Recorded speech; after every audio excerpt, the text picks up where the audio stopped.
Well, hello everybody. Hopefully you guys are staying back. Safe. Sorry. Hopefully you guys are staying safe during this crazy lockdown period. I'm going to stream as safely as I can. No more spreading of human malware. All right, so let's get started, folks. Let me know if there's any issues with the stream. I know I'm kind of getting some network lag. I think there's probably just a lot of people online right now. So I apologize if it's kind of sluggish, but hopefully the audio is okay.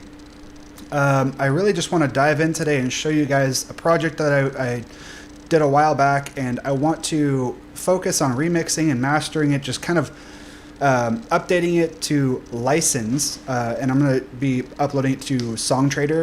It's a nice platform for licensing opportunities. They do also do distribution, meaning like it'll publish to outlets like Spotify, etc., etc. But I'm going to walk you guys through the final prep phases that I'm going through with my project to get it ready for these formats. So if you guys have any questions, just hit me up in the chat. I will try to respond as best I can. What's up, Ben? Man. Well, thanks for tuning in today. We're going to get you sorted out. So stay tuned, folks, and let's get started. Let's hop right into our track. How about that? And there we are. So let me just share with you guys a little bit about this project. So first off, this was a commercial jingle that I did back in like 2013 for a commercial that some friends of mine shot. They had a production company based out of LA, and they shot this for a dental company. The whole premise behind it, I'll just give you guys the pitch that they gave me, and they said they want to be Disney without Disney. So I turned this around pretty quick, but basically I was trying to capture that vibe that had this warm, inviting feeling that felt very Disney-esque. It made it sound like a trip to the theme park, even though we're going to the dentist office, because it's a family dentistry practice. So let me just show you guys the cue. Again, let me know if you guys have any issues hearing things. Hopefully I can get that figured out, and we'll go from there. So, one second.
All right, so that should give you guys an idea. Oh, sorry. That should give you guys an idea of what's going on with this. You saw the commercial. Now, I just had the music playing. I muted the audio track because there's a voiceover in there. And the whole point of this project from the very inception was I'm not trying to write lead elements, but I do want there to be a top line that kind of moves in and out behind the voiceover. So the track was written with that in mind. And I know there was a couple of questions that popped up because I'd actually shared this in the Producers Roundtable, which, by the way, if you guys aren't aware of the Music Producers Alliance, we have a weekly roundtable for all of the pro subscriber members. And you can submit tracks. We can all share and show our projects and stuff with each other, get feedback, and grow. And this is the one that I submitted to them this just Wednesday, yesterday. And I was promising that I would share my screen, and they were asking me questions about MIDI, how I was writing the orchestral cues and things like that. So from there, I wasn't able to share it. So it's kind of why I wanted to share with you guys today. I promised I would, but also because I want to revisit this track and kind of revamp it a little bit and prepare it for licensing opportunities, which is the whole reason I wanted to bring it up in the first place. So just a quick walkthrough. Let me close the video out there and let's just show you guys what's going on. So first off, I had some guitar tracks. Now I have an acoustic guitar where I recorded this at. A simple condenser microphone, and I also had, it's an acoustic electric, so I was able to get direct out right into my preamp interface, and I have a 4710D, which is by Universal Audio, so it's a 4-channel preamp / channel strip, because it's kind of got some features like a low cut, some dynamics processing, so it's actually a pretty full-featured channel strip, and even the DI was going through that, so that helped a lot. And I basically double tracked it. So I tracked it once. So there's a left and right. And then I had my NJ Supreme's electric guitar playing my lead line. And that lead line, it's kind of fooling you guys right now, sorry. That level is actually quite low. There we go. So with this track, I had basically 4 guitar layers. And they're just panned hard left and hard right.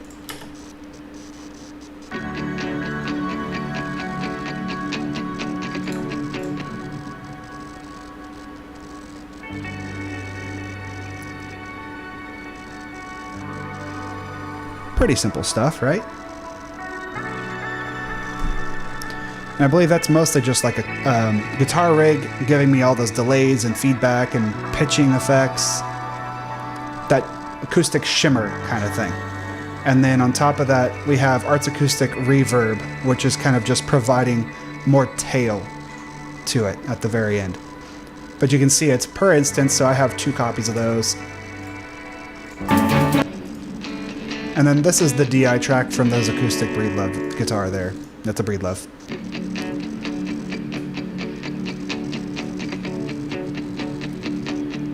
And again, Guitar Rig 5 is on that. And basically, my routing is set up so that all these tracks, the acoustic guitar tracks are going to this acoustic guitar bus. And the bus is then getting fed to the guitar stem bus, and then the NJ tracks are just being fed right to the guitar stem, as you can see here. So there's a little bit of signal flow basics for you guys, and you notice there's quite a bit of automation going on with that acoustic guitar track, at least down in the bus pane. And if we break that down, you can see that I have output volume, so I'm actually doing some automation, some volume writing, kind of giving this ballet act to different parts of the song because I don't want it playing the entire time. And then I have timeless 2. I have a filter cutoff that I'm automating. I have a peak, kind of like controlling the resonance cutoff that I'm playing with here. And then another frequency number 2. So filter 2, there's 2 filters going on. I'm kind of just automating between those 2, resonance and peaks. Let's open that up and let's see what's happening there. So you're going to watch these 2 right here.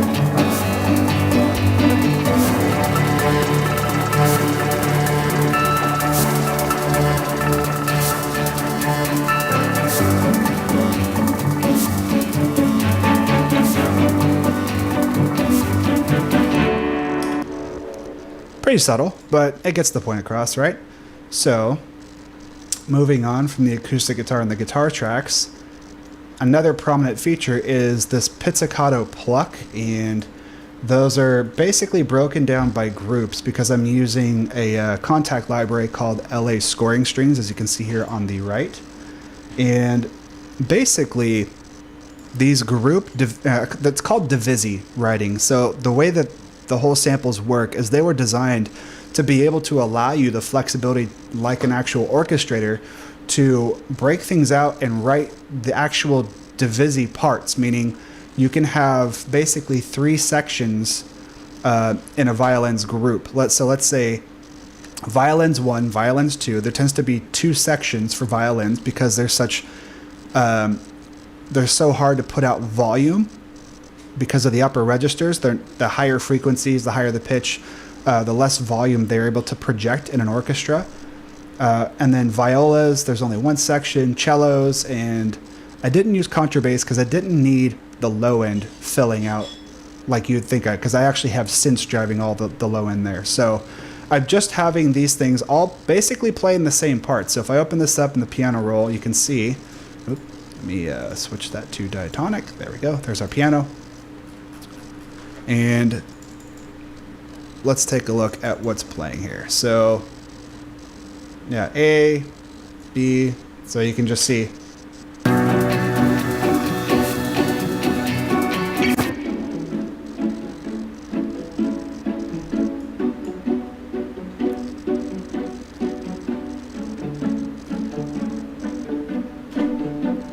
What up, Joe?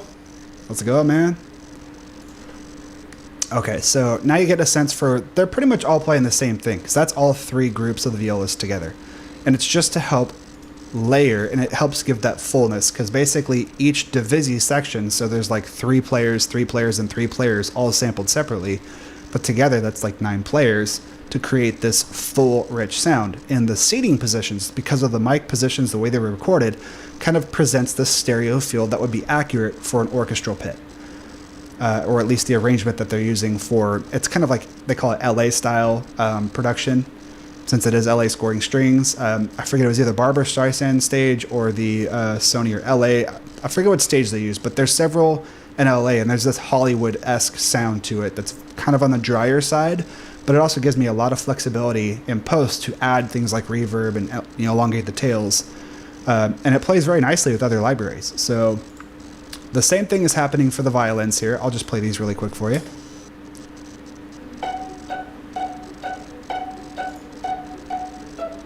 Not a whole lot going on, right? But if you hear it together, you can hear the cellos are kind of providing more of that bottom end rhythm. Like there's a more consistent quarter note, march going on.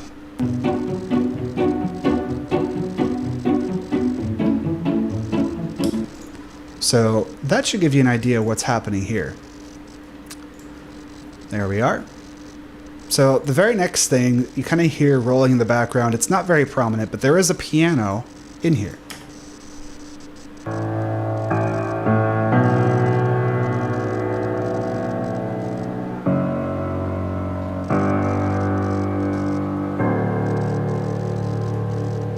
And I forget which library I used, but it's basically just a Kontakt library. There's a ton of amazing pianos out there. In fact, you can get some, if you have Kontakt, the full version, you can get free Kontakt libraries just by going to pianobook.co.uk. It's Christian Henson's community project. So there's a ton of community people just creating custom libraries, but in Kontakt, and uploading and sharing them for free, which is freaking awesome. There's so many great ones that have been sampled and well recorded, and they're just really incredible sounding stuff. So if you guys are looking for something a little bit better in whatever stock libraries you have, and you have Kontakt, or if you're considering buying Kontakt, at least there's a ton of free content out there for Kontakt that you can use that will get you this quality of recording. So it's pretty awesome.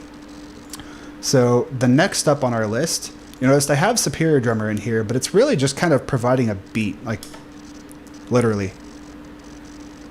I think I'm just using it to trigger sidechain input, because you notice there's it's actually just being fed right to Isotope Alloy 2, which is being fed to a slow motion track. So let's look up where slow motion is. If I scroll down here, there it is. Okay, so if I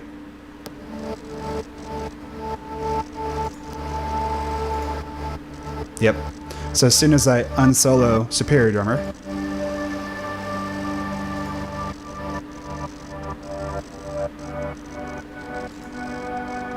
yeah, you can hear the difference there. So slow motion is just kind of a nice pad, providing the synth, tones, texture that I want. And it kind of has this reverby tail, the spaciousness that helps kind of blur things together. And then we hear all these other things going on too. So let's check out what Rough Lounge is doing.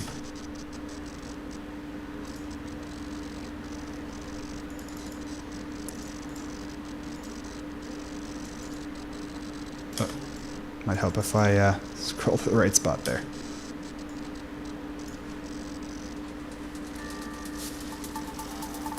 So there's this kind of like percussive rhythmic element going on. I was wondering where that was. What's up, Ryan? Joe, how's everybody doing? Feel free to drop me any questions you guys might have regarding mixing or production techniques.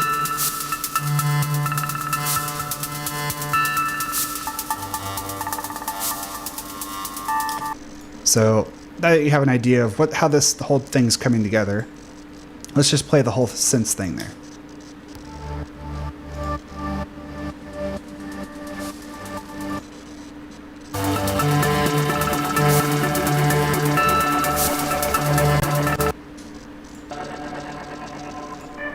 So these two together kind of make this transition element.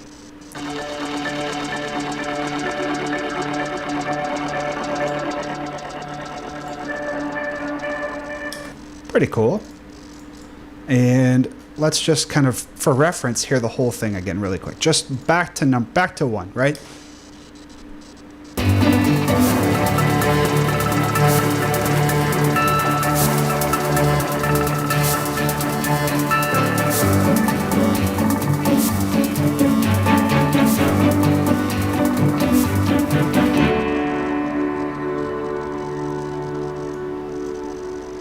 All right, so, you know, a cute little diddly, right? Kind of resolves back to the one, just like my markers say. So now that you guys have an idea of what's happening in this track, hey, Stone, 1 second. Let's see if I can get to your comment there.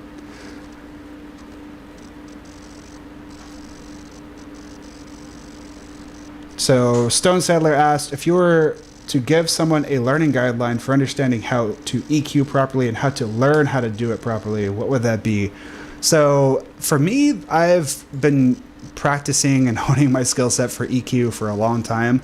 So any types of moves that I've done like this, it all starts with the basics.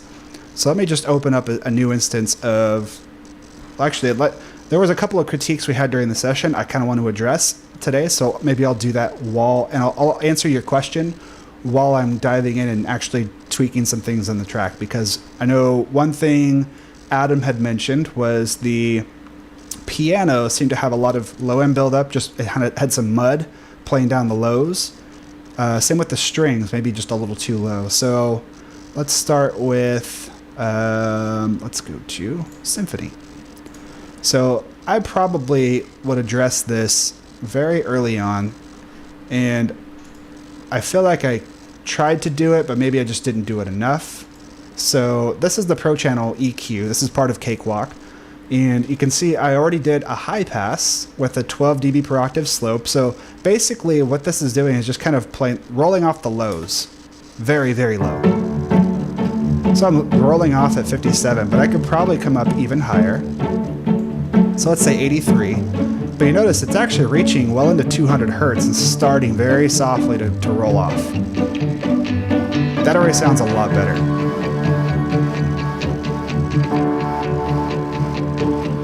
But what might happen if I do too much is that starts to take away the fundamental. So let's turn that on, solo it, and let's listen to it.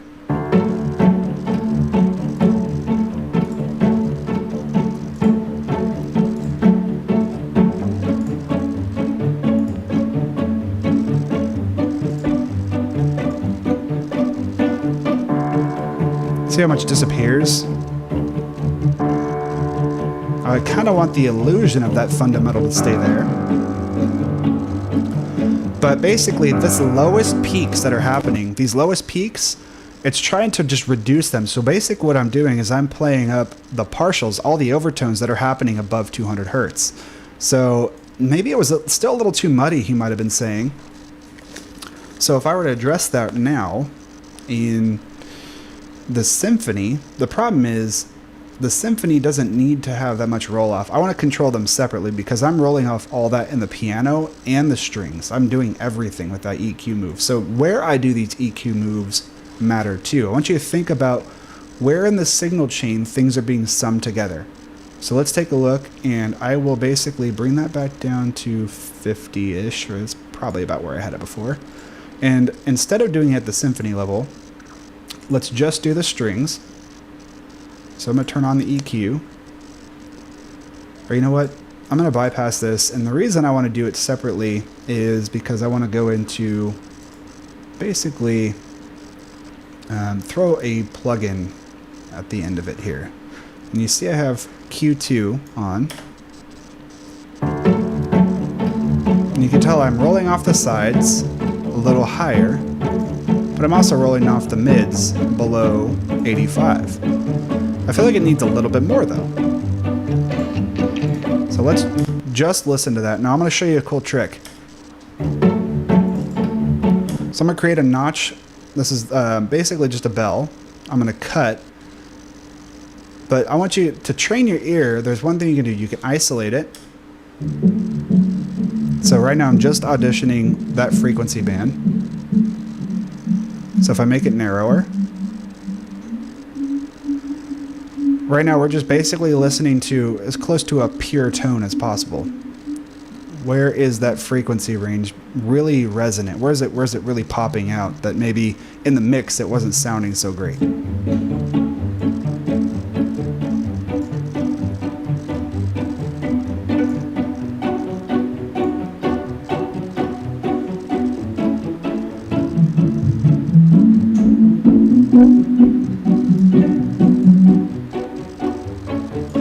So what I'm trying to do is I'm just trying to listen and try to pin out, like identify where that loudest peak was that I want to soften a little bit. And if you can hear it subtly without this,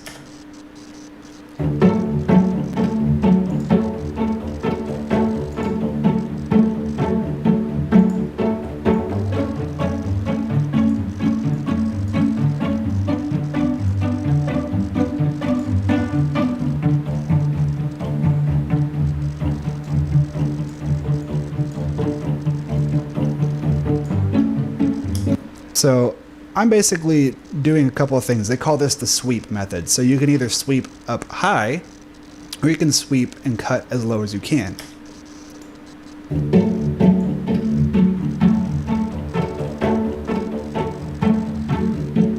And there you have the flanger effect. But this is one way of trying to identify where those offending frequencies are. Maybe there's a really harsh ping in like your snare, and that ping is usually going to be an overtone, like somewhere in the upper octaves here. Like, let's say your fundamental is way down here, right? But then you see this second bump way up here. So what you would want to do is try to identify where that ping is. So I'm looking for that second right there, and maybe that's a really nasty spot. And you notice how honky it sounds as I start doing this. That's because the narrow Q. So if we open it up, I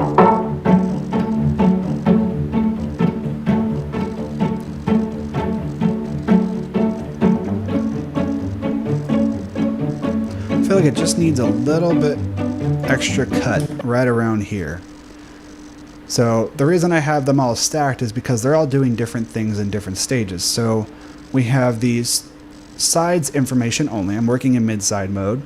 And right at 120 hertz, I am trying to roll off everything down in this really low octave range. So everything below 120 hertz, I'm going to start to just cut out of the sides, because phasing issues, when you're dealing with low energy information way down in this frequency range, understand that our ears don't really perceive directionality. In most systems, when they put out energy this low, anything below 120 hertz, it's more felt like pressure as opposed to waves of audio, waves of sound. So at pressure, if you just have pressure building up in the room or in wherever you're playing it back, and you have pressure differences because the phase between the left and the right speaker is different for these low energy signals, the low frequency energy, what'll happen is they kind of push and pull against your ears, and that creates cancellation. You don't want cancellation, especially down that low, because you want that sub information to be very accurate. You want it to give that energy and drive, but this is why it becomes so critical when things are happening down that low and they're all playing together at that range, is because they start to cancel each other out. So below that, I also want to just I don't want any extra information down that low. So again, I'm cutting off at 85 Hertz in the mid info. So there you have it. That little extra scoop, I feel like that cleared up a little bit of the mud, but there's still mud happening probably because of the piano, the way the piano is playing down there. So let's take a listen.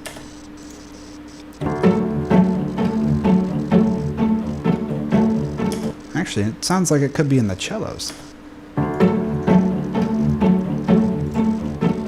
So I've already got this kind of like tilt shift. It's called a low shelf going on right about 223 Hertz. I don't want to roll off too much low end energy there.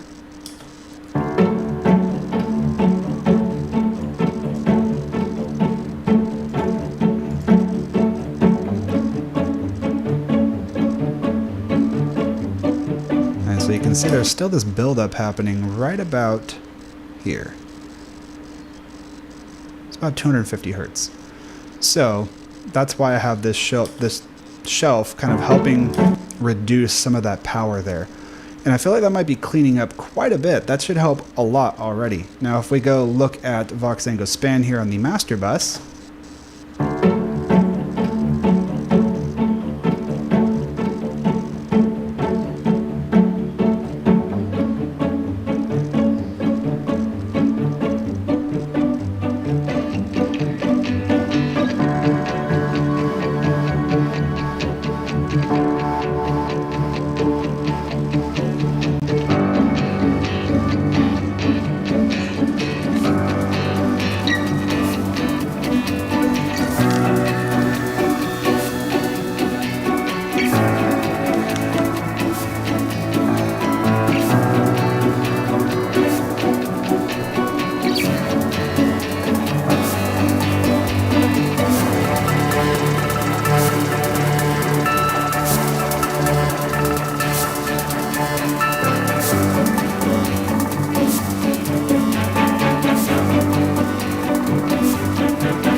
very cool. So, sounds way more balanced.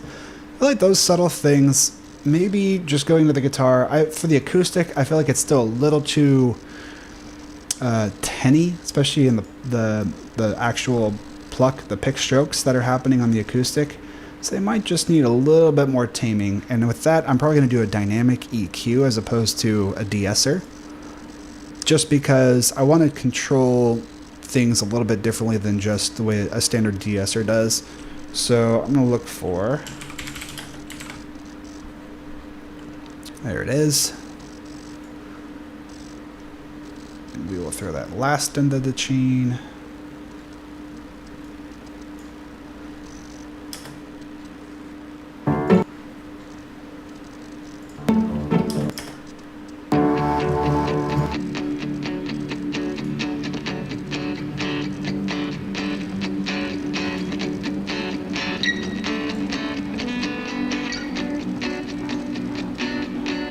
You notice that actually seems to be helping the squeaks from the slides that my fingers are doing on the strings. However, I don't want to cut them. I want there to be somewhat of a live feel to it, and so I don't want to cut those out or apply manual fades and stuff like that to it and make it feel just too sterile. I want there to be some sort of improvisation feel or imperfection to the performance, and I want to leave those in, but I want to basically tame them a little bit. They don't need to be that harsh.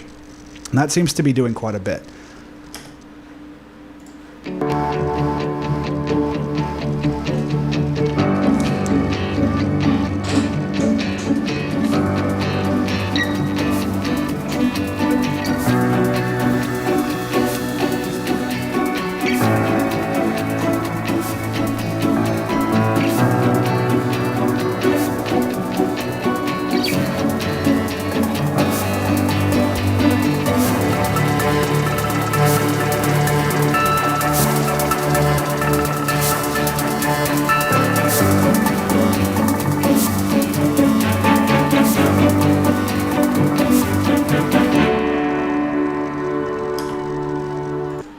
right, so the very last move, just trying to give it a little bit of I don't want to get super close because it's not really meant to be pushed super loud, but let's just see what happens if I push it.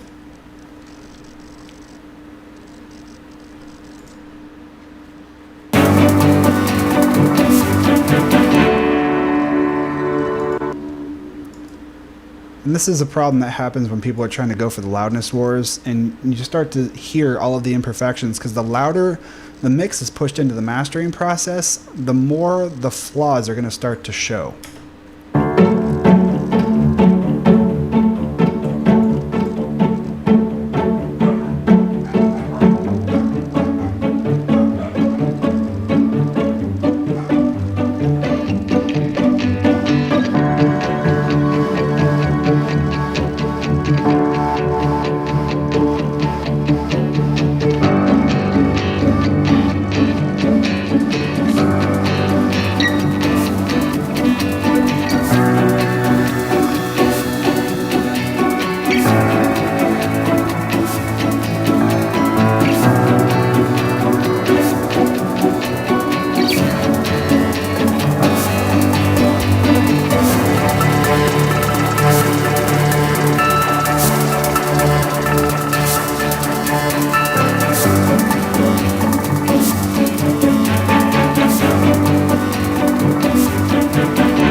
Pretty cool. I'm just checking on another pair of headphones. I want to hear the low end again. Try to see if I can get some of that pop back in either the piano, providing more of that fundamental tone, or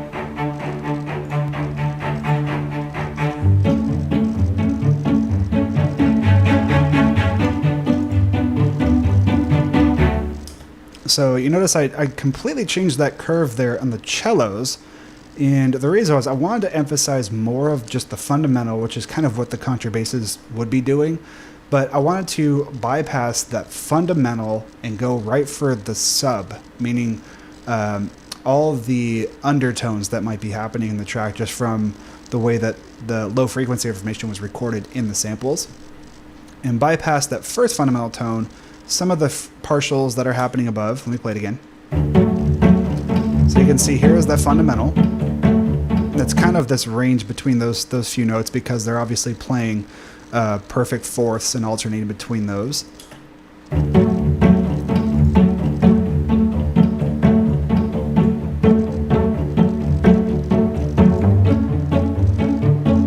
But it still has the low cut or the roll off happening elsewhere. So if we follow the cello's signal flow all the way up to the strings, and we look at the strings also has this low cut. In the sides, I turned off the mono one because I still want that to happen very last in the chain up at symphony level. And if you notice, if we go to symphony, there it is. There's our low cut there. I know there's a lot of crazy things happening, all these different stages that things might be happening in this signal chain, but I want you guys to think about these as you're doing your EQ moves. And basically, if you apply the same process that I showed you earlier, where you would be taking and sweeping a range to find where those harsh frequencies are, the ones that aren't playing very nicely, and then cutting, or see how this works. You notice the cut is a lot sharper than the boost, and that's because I have it on hybrid mode, and this is treating more like an analog style EQ. Something more like a Pultec, where usually boosts are much broader range and cuts can be a little bit sharper because that's just the way they were designed. There's plenty of people out there who would be happy to give you guys explanations on why that is, but it's definitely preferable in certain scenarios as opposed to just being straight cancellation, like equal on both cut and boost. But yeah, so that's the gist of it. I feel like I've achieved what I was after with rebalancing and mastering the mix. I'm pretty conservative because, again, this is for licensing. So if you notice, I'm not leveling the crap out of this. This isn't brick walled. It's not a giant sausage or a brick anymore, or never was, but it's not like, modern EDM. I want this to have some dynamics and some headroom to be able to play with. I still want it to be loud and competitive, but I don't want to impede on the sound of the mix, because if I were to turn this off, this should still be pretty representative in just the unmastered mix. And I still want to be able to deliver all of the different versions that I might bounce out for licensing opportunities. So let's talk about licensing now. Because if we look at, let's go to SongTrader really quick. And I'll kind of walk you guys through my process, or at least some past projects I've already uploaded, and just kind of share what things to do that licensors, meaning content creators or commercial network TV might be looking for. And they want ease of access and to be able to not have to wait for you to go grab an open project, update things, and rebalance it. And they need things like yesterday because timetables are super fast. So let's take a look at this one here. So you notice I already have it uploaded here, and I'm going to go update it. But for the most part, let me show you what's happening with the song details. So if I go to audio files, you'll see I've provided the main mix, and I provided stems. So we have all of the synths, the symphony, guitar stem, and acoustic. So the guitar stem is just the lead, the NJ Supreme DI tracks that I recorded, and the acoustics are just those tracks. But I've bounced them to give them just enough control to rebalance things or just mute things where they don't want them playing, kind of remix, quote unquote, for the needs of their video or whatever content they're putting it out for. But basically what I can do, and this is a good practice, is you might want to create alternate versions. And usually those would be things like the lead line up, lead line down, or no lead line. And instrumental version, if you have like a song, for example, we had put out Pollux and Castor, had Firefly with rapping and some beautiful female vocals. You would put an instrumental version. You can also give them in the acapella, which would just be stems vocals. But then you notice down here it says cut downs, and then you would label them as it was 15, 30 second, or 60 second cut downs. So let's say it's a 2-minute track or a 1.5-minute track in this case. I might go and create my own edits for 60 seconds, 30 seconds, and 15 seconds, and I would label them cut downs. And I would label them as 60-second cut down, 30-second cut down, and 15-second cut down. This is huge because when it comes to licensing opportunities, the more opportunities you can open up to, if they just have all the right thing ready to go, if they listen to it like, oh, I like that. Is there a 15-second version? Oh, cool. They already did that for me. Grab it. We're done. That's going to give you much more ease of access, just like having your song being uploaded through a service like this or DistroKid that puts it on every outlet, because obviously you want to reach every audience member. And maybe the consumers that like your music don't listen on Spotify. Maybe they listen on Pandora, so you better make sure that it's also on Pandora. Well, the same exists for this network TV and all these different licensing opportunities. So you want to present the music in as many variations as possible to just capture that opportunity without having to deal with the hassle of like, oh, hey, we need it cut down to 15 or 30 seconds. Can you do that for us in 2 hours? Well, chances are you probably just missed that because they're not even going to reach out to you. They're just going to move on to somebody who already has that available. That's huge. So if we look at monetization, you notice this has a ton of different segments, meaning the rights administration is different for each of these availabilities. So if we look at YouTube monetization and you click on it, it'll actually give you some information about what it has, like terms and conditions, service details. It'll give you some more analytics for how it's been viewed or usages. But you notice they separate it. So network TV is separate from YouTube.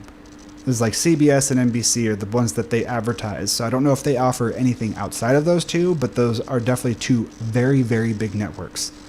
TikTok is its own thing. And then you also see business overhead radio. So what's that? That might be something like you go to the gym or you go to a retail outlet and you hear music playing in their overhead system. You just hear it in the environment. That's background music, and that's business overhead radio, meaning these Mood Media, Play Network, Market Music, IMS, these are all networks that already have curated playlists and custom radio broadcasts specifically for those outlets. So if you go to 24 Hour Fitness, for example, well, obviously they're closed right now because thank you, COVID, or you go shopping at the mall or something like that, where that music is being broadcast from is likely going to be one of these. And the reason for that is those businesses don't want to be slapped with a lawsuit or a fine because they're basically playing music off of like an iPhone or something and they're just broadcasting it over their speakers. They want to just pay the blanket licensing fee to the PROs and have something that's easily curated. So these companies have stepped in. They've become the middlemen to handle those retail outlets. And they basically say, hey, we'll curate a custom playlist content that's based on your audience that they react to well, that'll work for you. We'll handle that. And we'll custom broadcast that radio solution just for you, just for your business. That's what these guys are doing. And then you'll see things like Beat Fever, Impresso, Funimate. They've added quite a few, it looks like, recently, and that's like the mobile games market, different interactive platforms, all of the applications and stuff. Well, they have to pay licensing fees too, so that's under this category. Compilation albums, I haven't really dived too much into this, but you notice Shugo Music and Song Trader compilations. Basically, this is like mechanical rights, compilation albums around the globe, and then Big Sync. Here's the Big Sync. So Big Sync would be like your song gets licensed for use on like the NFL, the Super Bowl or something like that. That's going to be a totally different segment than one of these up here. So this is why they separate it. Now you can opt into them individually. Maybe you only want your music to be licensable by games or apps because that just seems to fit the niche. Why would you advertise music for, let's say I wrote, the Roundhouse soundtrack score that I did for this short Western drama, and it's meant for cinematic TV and film. Why would I put that up for, somebody like TikTok? It doesn't make sense because people on TikTok aren't really going to know what to do with that kind of music. They're just going to browse right by it. Maybe there might be a small segment, less than 1% of people who like listening to soundtrack music and really love, soundtrack scores and things like that. They might be on a specific category on TikTok that lets them browse for music to use that way. And hey, what's up, Uriel? Sorry, I just got a message. But yeah, that kind of gives you the basic idea of think about where your biggest audience might be, and then focus on that. So the very last thing, let's say I would go and my songs, I'm gonna pretend like I'm uploading a song, right? So if I say upload, you upload your files, and let's say street level, let's submit and continue. Okay, so here's where we define the recording, and you want to put information in. The recording is separate from the copyright, meaning this is the sound recording copyright. We're entering information about things to do with the sound recording itself. The year it was recorded, the release date, country of origin. If you have any artwork, you can upload it here. Now you notice for mastering services, like I, for example, offer embedding of metadata and album artwork into compressed files, like whatever you guys need. But the problem with most outlets is they strip all that information out of the file. They don't accept any metadata. And that includes ISRCs, which is an International Sound Recording Code. Think of this as a unique fingerprint for that unique recording. And then master ownership, this is based on identifying who in our party. So I have myself. I also have my publishing entity, Neologic. And you notice I have an alias for Pollux and Castor on here. And then one of our featured artists, Angela. So you can tell there's several different ways of identifying different parties. Now, they have to be a part of the platform for a song to be publishable. So let me give you an example of that, and the one of that should be pending still, is Firefly. I can't opt in on anything because it says action needed. The song is inactive due to pending acceptance of recording or copyright ownership. So if I click on that, it's going to show you we're still waiting on Angela invitation because she's not accepted. She hasn't joined SongTrader. All of these parties have to be on SongTrader because SongTrader pays out everybody directly. So that means the publishing company, meaning Neologic, it pays out the owners like me, Steven, and Angela. And you notice I have controlling share. The other two have equal shares, just slightly less. That's 100% of the sound recording master ownership. If I go to copyright, and you'll see I have complete ownership of the performing arts part of it. I have 100% control. So this is two separate things. Pretty interesting, right? And I have, through ASCAP, if you go and register your works with ASCAP, they will give you an international standard work code. So this unique identifier is generated when you register the composition with a PRO. And that's whether you're with BMI, SOCAN, whoever you are, you're going to get this ISWC, and that's where you would go and enter it here. And that's different from the ISRC, which you would specify here. Lastly, you want to be very, very, very detailed and meticulous with trying to enter as much metadata information as you can, because this is how people search the platform to find your music or find music that they're looking for. So obviously in this one, there was a female vocal type. Could put duet, but I feel like people are probably going to be searching more for Angela's part for this style of song than the rap part. However, the lyrics are clean. There's no cussing or anything. This is a mid-tempo, even though it says 140 BPM because it's kind of halftime. And if you look under the categories, they break them down to genres where you can add subgenres, but usually you can't really type your own. And that's because they already have a very clear categorical system that they've worked on and honed in on. And you don't want to go muddying that up by typing in your own. However, you also have a separate category for mood, which is pretty cool. So I try to put ones that I feel like are descriptive of this style song that we are after. Angelic, emotive, introspective are all sub-moods based on the main moods that we selected here. So I selected expressive, dreamy, and calm, and these are sub-moods that come up under it. So I was able to pick emotive under expressive, calm has angelic and introspective. The theme, it's definitely adventure, travel-oriented, space basically, time and space, and love. So inspirational, adventure, and travel. Lastly, what's the featured instrument? I actually put synth over the vocals simply because it's definitely an electronic-based song, and I feel like there's much more going on that kind of treats it for the electronic elements than having the vocals be truly the front and center part of the song. And then era's 2010s, and then it was in the key of F minor. You can put in the style of, and I tried to find things that are a good mesh that people might be searching for. So Fort minor for the rapping and hip hop elements, and Seven Lions for more of like that chill, relaxed electronic vibe, because it's not really totally a danceable track, but it is kind of in that vein where Seven Lions kind of has built his own niche within the electronic genre he's in. And then keywords, this is where you can enter things like the theme that don't match with these categories up here. So space, love, searching, male rapper, female lead, things that people might be searching for. I definitely need to do more work on this, meaning the things that I would suggest to you guys to do is to go into just looking at the system and try to use it as a buyer. So if I switch to buyer view, let's go look up things in this category. I would go either search, like I'm trying to find a similar song, and see how close I can get to finding a song that's like mine, just using the search terms and the categories, and I pay attention to the things that they used. If I go and look up their keywords, I would want to try to use those keywords because they seem to pop up the most. And that's how you optimize keywords. Alrighty. I feel like we did a pretty good job there.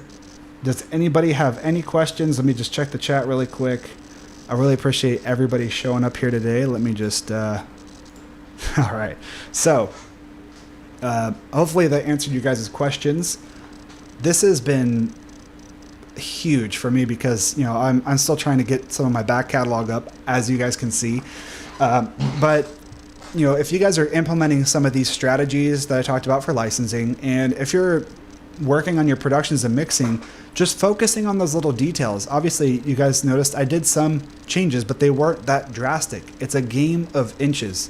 When we're talking minute moves that are going to make the difference and stack up towards the end of the mix. That's where it really starts to come together. I didn't dive in on my mastering chain just because I do so much covering mastering already. And if you guys aren't already aware, I am the mastering engineer for Music Producers Alliance / Technophonic. Technophonic is the label for electronic music. But if you guys have any questions on mastering, feel free to check out my YouTube channel. Or you can just go right to my website. Here, let me share with you guys really quick. And here we are. So Music Producers Alliance, if you guys haven't heard of this before, definitely get jumping on this ASAP because this is a huge, we are blowing up like crazy. I think we're close to 5,000 members now, if not over already. The member directory for people who have joined, you can see there's already a ton of us on here. It's just a great way to connect directly with other artists without having to deal with the hassle of social media platforms like Instagram DMs, things like that. Or maybe you want to reach out to an artist and do a collab, but let's say they're either on their way up to a label or things like that. Well, usually trying to get their emails is next to impossible, or trying to grab their attention on Facebook can be really impossible too, especially if they have bots that are answering their chats already. So the community is a great way to just connect directly to that artist, and you can chat with them, follow them, like them, do stuff, reach out for collabs. It's just a great way to connect. And these are also the people who are members of the Music Producers Alliance that might be showing up for things like I mentioned earlier, like the Producers Roundtable. Producers Roundtable is only available to pro members now. We kind of closed it off. We had to because it's just, we're getting so busy. And the submissions, we want to be able to dive deeper with you guys and actually go into your session. See right here, we're actually sharing our screen. And this is actually a friend of mine, a colleague, Mark, who goes by Without a Chord. So he's sharing his FL Studio project with us, but everybody of all skill levels are welcome to join, share projects, share our screens, walk us through what's going on, and actually give each other critiques and feedbacks, and even just, you know, hey, try this tip or try this technique, and you know, this seemed to work for me to conquer that problem. So that's what the Producers Roundtable is for, and that happens every Wednesday. We might even be adding another time slot during the week, and we'll have them weekly. The other thing we have access to is Studio Hangouts. Studio Hangouts is with other industry pros who have basically walk us through either a project they're working on or talking about some major point in the industry to share their knowledge with us and just drop knowledge bombs on us all day long. The last two have been amazing with Pinion Loeb and Henry Fong.